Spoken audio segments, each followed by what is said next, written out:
Well, here we are in Chapter 6, the final chapter of this class. What I'm going to do here is kind of go back through the key lessons and takeaways from this class, and give you advice for how to look at them and study them as simply as you can. The idea is that you don't need to do finished paintings all the time just to study.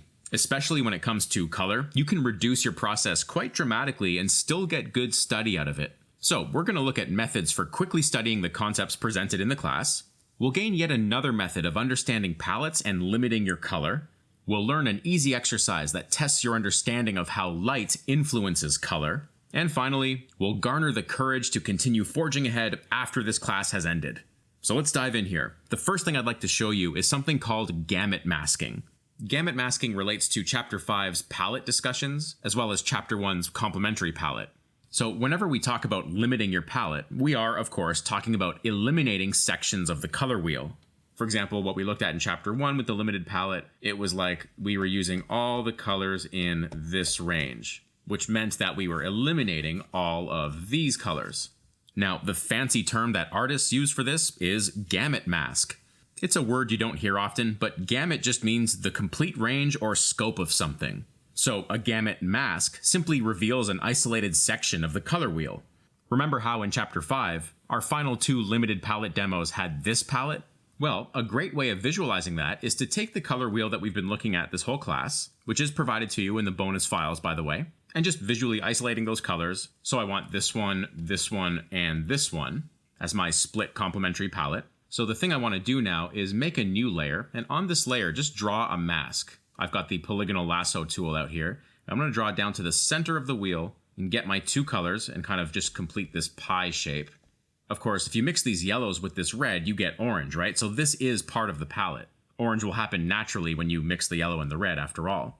Anyway, I'll hold Shift to add to my mask and then simply select out this blue, cyan blue swatch here. And I've accidentally selected some of the greens. Let me just get rid of that.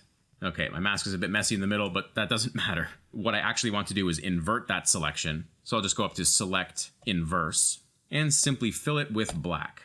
And there we have a gamut mask. I could reduce the opacity here just so I can kind of see what colors I'm editing out. And this can give you a handy visual map as to which colors you can include. But it doesn't end there. Let me delete the mask entirely and redo it. Because remember in the demo, I was talking about hierarchies of color, that is, adding structure to my palette by determining which colors can get the most saturated.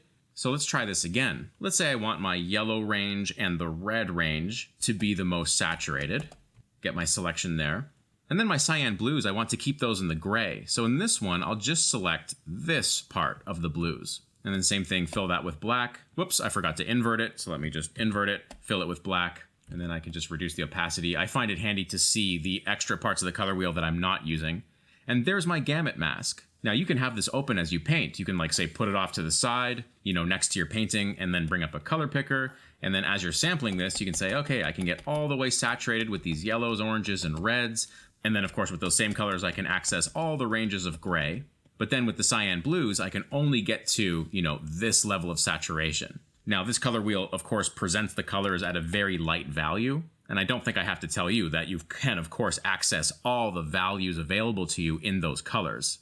And just as a side note, this is a benefit of digital. We can just quickly change values of a color. That's much harder to do with traditional media. But these lessons are focused on digital here, so let's just go with it.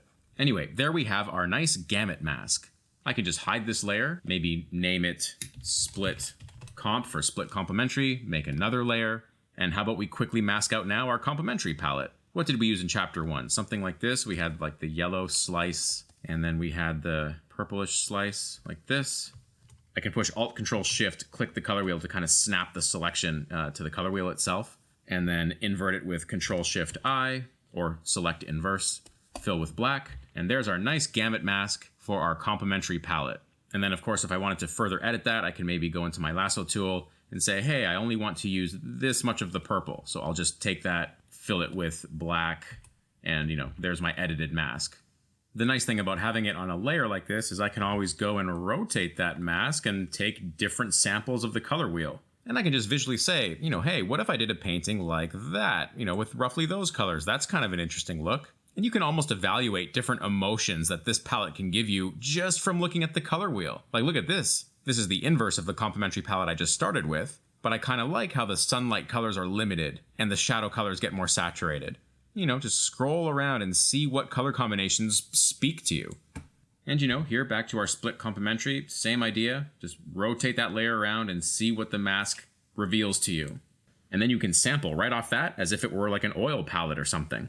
Ultimately, you'll get to the point where you don't even need a gamut mask. You can just do it visually. And remember, if you ever have to break out of your gamut mask just to grab a color here or there, you can do that. It's not against the law.